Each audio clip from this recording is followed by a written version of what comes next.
Salut, c'est Ovac, j'espère que vous allez bien. Dans cette vidéo, on va parler d'archives, de la commande tar, on va comprendre ce qu'est une archive, comment ça marche, comment ça se crée, comment ça se manipule, et qu'est-ce qu'on peut en faire sur un système Linux, pourquoi est-ce qu'on utilise toutes ces archives. Allez, c'est parti, on y va.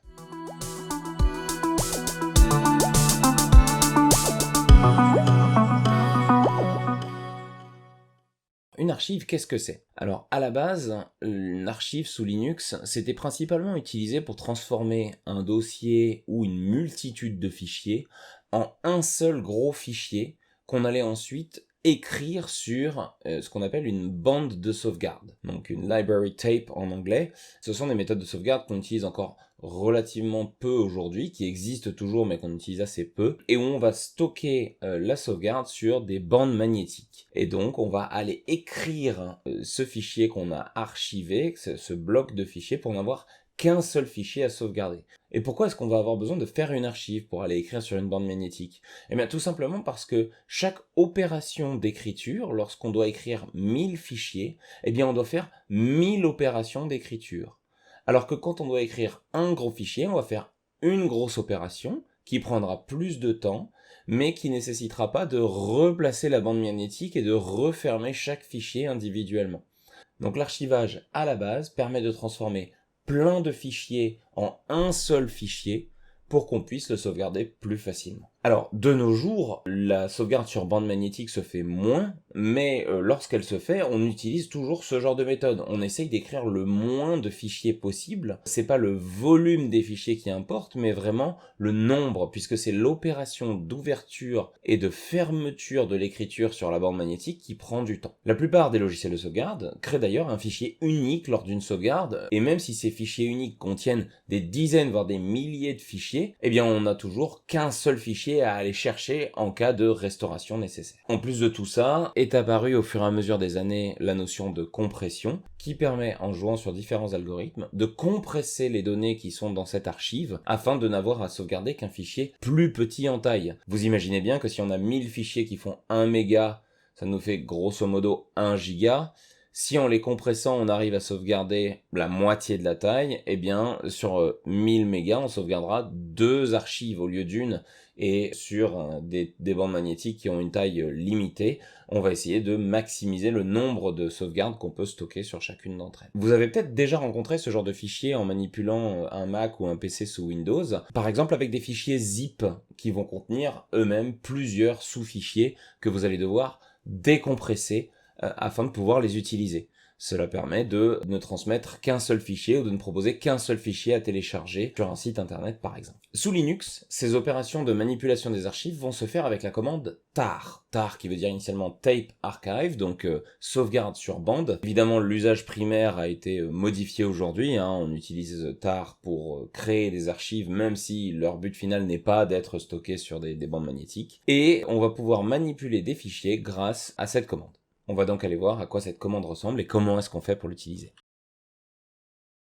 Je vais commencer comme d'habitude par un man. Là, on s'aperçoit bien qu'il y a énormément d'options qui sont à notre disposition, qui ont plein de significations possibles, qu'on a plusieurs usages de la commande, type GNU ou type Unix. Je vais pas rentrer dans les détails de ce que ça veut dire, ces commandes sont équivalentes. Et on va avoir une description très exhaustive de toutes ces commandes et de toutes leurs fonctions.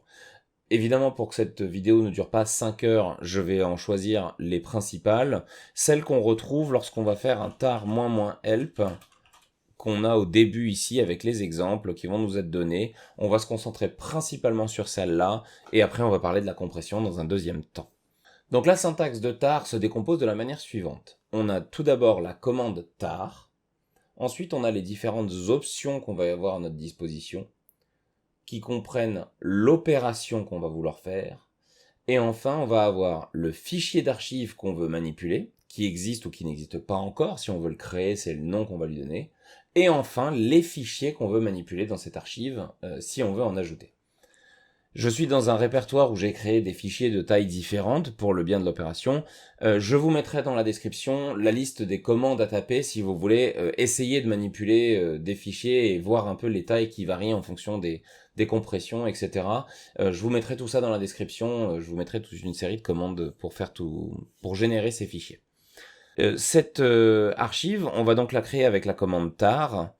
Et ici, on peut mettre un moins ou non. Personnellement, en usage, je ne le mets pas parce que c'est une habitude que j'ai prise. Certains vous diront que le moins, par habitude, est mieux à mettre. Voilà, les deux fonctionnent, donc personnellement, je n'utilise pas pour pas m'encombrer avec le moins. La première option qu'on va voir, c'est l'option C. L'option C, elle veut dire create. Donc elle veut dire qu'on va créer une archive. Ensuite, on va ajouter V pour dire je veux visualiser le résultat, c'est le mode verbose. Et enfin F pour dire quel est le nom du fichier qu'on va créer. Si je ne fais pas ça, alors tar va créer une archive qu'il va renvoyer au stdout de mon shell. Ce qui veut dire que je vais avoir le contenu de l'archive dumpé dans mon shell. Moi, c'est pas ce que je veux créer une archive dans un fichier et que je vais appeler archive.tar. Par usage, on nomme les fichiers d'archives .tar. On verra avec la compression qu'il y a des compressions qui se font aussi dans le nom, mais par usage, on les appelle .tar. Et je vais prendre en charge les fichiers 1 à 10. Alors, je vais le faire avec une manipulation de fichiers du bash. Ceci permet de remplacer la phrase file 1, file 2, file 3, etc. Donc si je mets une accolade ouvrante 1.10, ça veut dire écrit ce qui est collé avant et remplace de 1 à 10. Donc là, ça veut dire que je vais mettre dans cette archive .tar les fichiers file 1 à file 10. Lorsque je vais faire ça, le V qui est ici me permet de confirmer les fichiers qui ont été mis dans l'archive. Si je recrée une commande équivalente, donc là le fichier archive.tar il existe bien, je vais le supprimer avec la commande rm, et je vais le recréer en refaisant ma commande, mais en ne mettant pas le v, en disant je vais créer archive.tar en utilisant le même argument, file 1 à 10, et lorsque je fais ça, je n'ai pas d'affichage. Pourtant, si je liste le fichier, on voit bien qu'il fait exactement la même taille que précédemment. C'est donc qu'il est bien rempli de tous ces fichiers. Simplement, la commande V m'a permis de donc lister le contenu des fichiers qui étaient utilisés.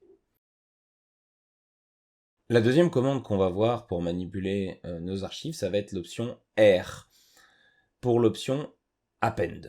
Donc je suis d'accord que ces noms sont assez incompréhensibles. Lorsqu'on fait un man tar, on peut s'apercevoir qu'ici il est en append, et lorsqu'on le cherche dans les options en utilisant la commande slash, c'est-à-dire j'appuie sur le slash de mon clavier pour pouvoir faire une recherche, je m'aperçois que le -r et le -append sont bien équivalents. Ça va nous permettre, append, ça veut dire ajouter sans écraser. Donc si je veux rajouter le fichier 11, le file 11, je vais utiliser -append parce que je trouve ça plus clair, file11.txt, et là il faut que je dise à quelle archive est-ce que je veux l'ajouter. Je vais donc taper -f pour archive.tar. Donc vous vous souvenez que je vous ai dit que j'utilisais pas les moins, mais que je n'utilisais que les options brutes.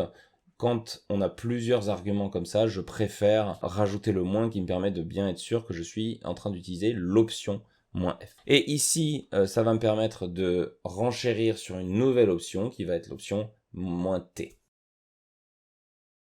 L'option -t qui va être utilisée comme ceci, je vais utiliser -v puisque je vais en avoir besoin pour lister, et f pour le file. Lorsque je vais faire ça, je vais lister le contenu de l'archive .tar. Alors, si j'ai besoin du -v, c'est uniquement pour un affichage complet. Vous voyez que le t correspondant à liste m'affiche le contenu de l'archive sans les détails. Le v me permet d'être plus exhaustif sur le contenu de l'archive. Donc je récapitule. Tar C pour créer une archive à partir de fichiers. Tar -append un fichier, -f l'archive pour rajouter un fichier dedans. Et tar TF pour lister le contenu d'une archive. Voilà, là c'est les bases toutes simples pour créer et ajouter des fichiers dans une archive.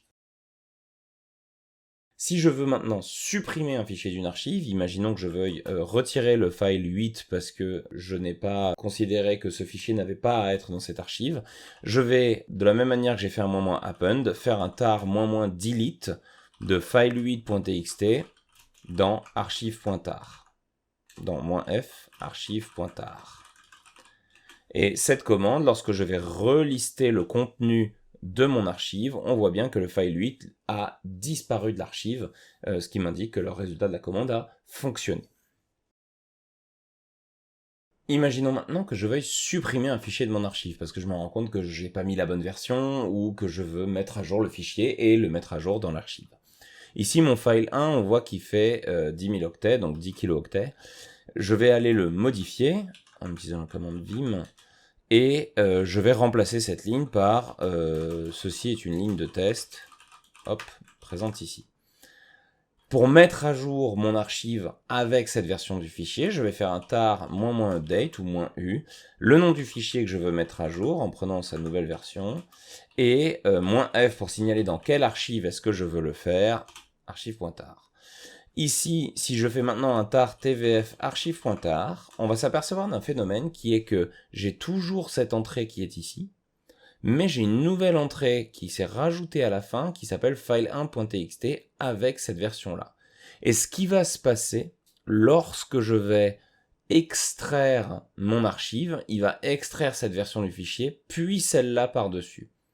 Et donc on voit qu'elles sont rangées par ordre d'apparition, qui fait que la dernière version qui sera utilisée, ce sera celle-là qui écrasera le fichier. Si je veux n'avoir que ma nouvelle version du fichier, je vais pouvoir, il faudrait que je fasse un delete de la version qui est dedans, pour ensuite faire un append du fichier que je viens de supprimer en nouvelle version. Enfin, la dernière chose qui va nous intéresser, ça va être d'extraire cette archive. J'ai mis tous mes fichiers dans un seul fichier, je le déplace, j'en ai besoin ailleurs, j'ai besoin d'extraire les fichiers qui sont dedans. On va voir comment est-ce qu'on fait ça. Je vais donc créer un dossier que je vais appeler extract, je vais aller dedans, et je vais déplacer donc le fichier archive.tar qui est dans le répertoire au-dessus de celui dans lequel je suis, donc point pour le répertoire au-dessus, slash comme séparateur, et le nom du fichier archive.tar dans le répertoire où je suis. Si je fais un ls, on s'aperçoit que j'ai bien le fichier archive.tar qui est présent, je suis bien dans un répertoire où il n'y a que le fichier. Pour extraire les fichiers qui font partie de cette archive, je vais faire un tar xvf, x étant le raccourci pour extract, v pour voir les fichiers qui vont être extraits, et f pour indiquer le nom de l'archive que je veux manipuler. Je lui donne le nom de l'archive.tar, et à ce moment-là, on voit qu'il a bien extrait tous les fichiers dans l'ordre.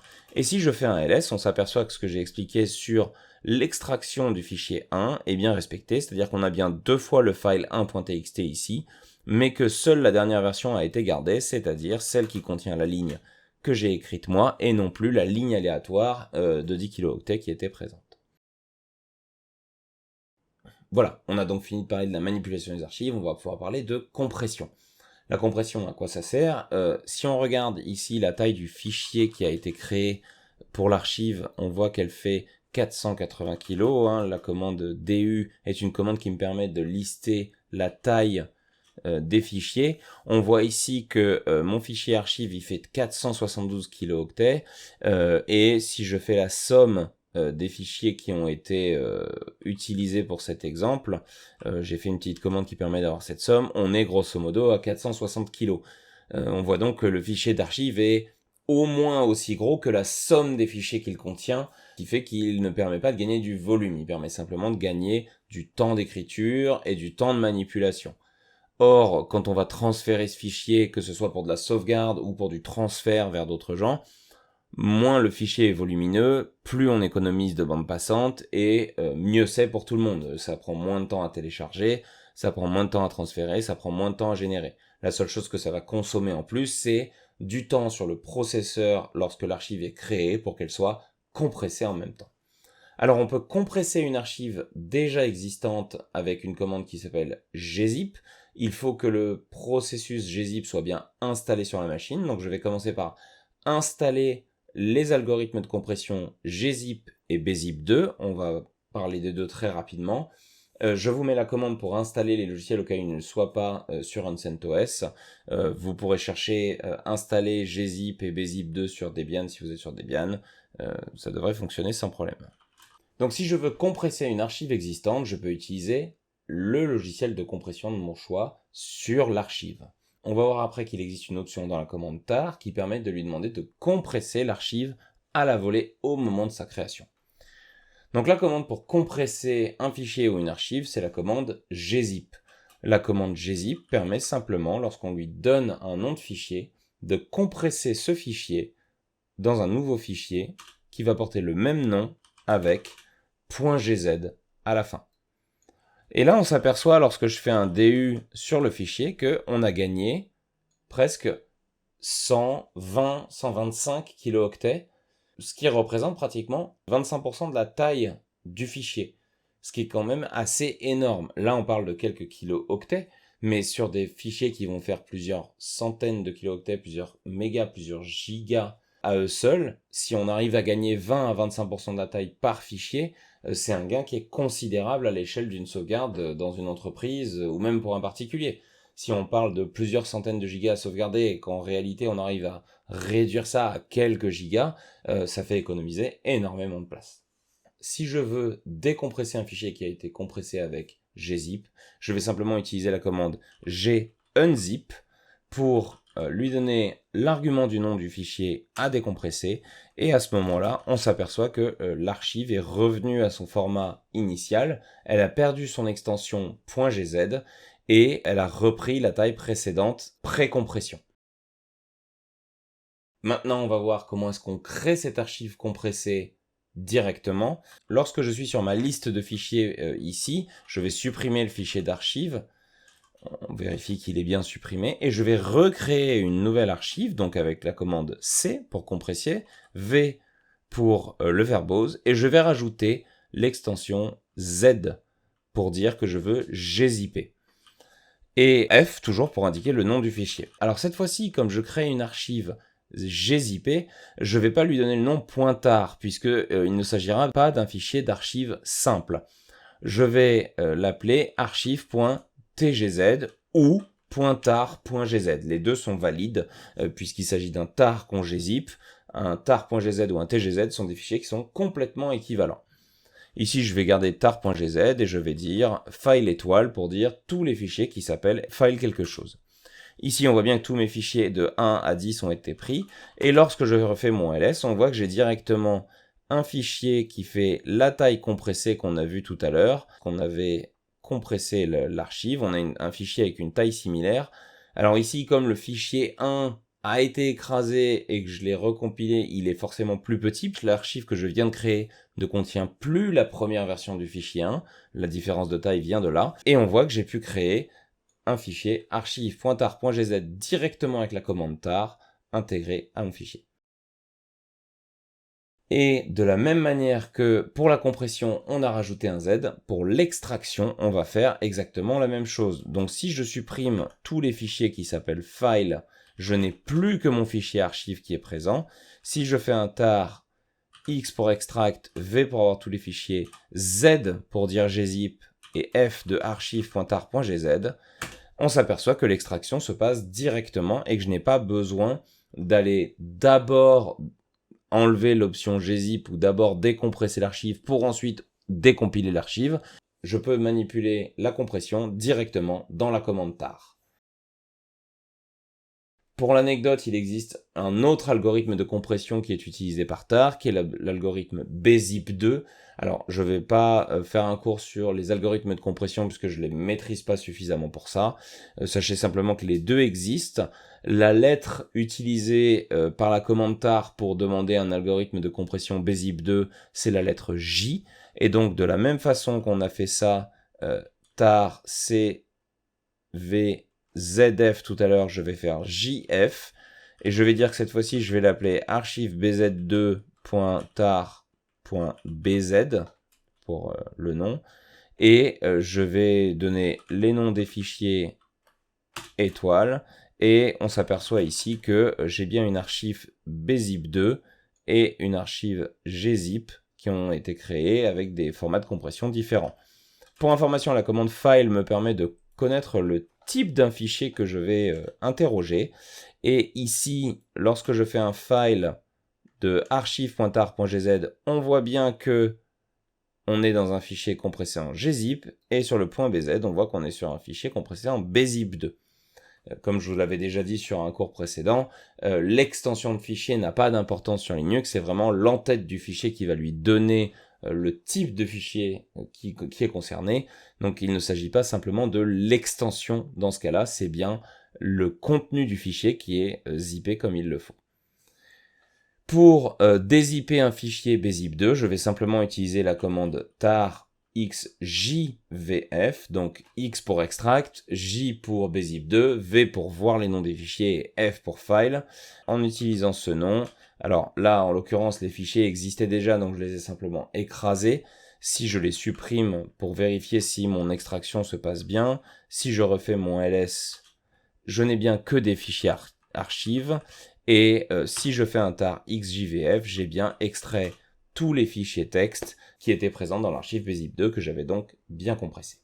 Alors attention, certaines des commandes qu'on a vues précédemment, notamment celles de delete, d'append ou d'update, ne fonctionnent que sur des archives non compressées. Donc si vous essayez de créer une archive en gzip ou en bzip2 et que vous essayez ensuite d'y rajouter ou d'y supprimer des fichiers, il se peut que certaines de ces commandes ne fonctionnent pas. Ne soyez pas étonnés, dans ce cas-là, vous créez l'archive sans compression et vous la compressez dans un deuxième temps. Et voilà, aujourd'hui on aura donc vu comment est-ce qu'on crée, on manipule, on compresse et on décompresse une archive sous Linux. J'espère que c'était suffisamment clair. Comme d'habitude, n'hésitez pas si vous avez des questions, des commentaires, l'espace commentaire est fait pour ça. La prochaine fois, nous verrons la manipulation, la création des fichiers texte pour laquelle je vous ai préparé les commandes dans la description cette fois-ci. N'oubliez pas de vous abonner si le contenu vous a plu et je vous dis à très bientôt. Ciao!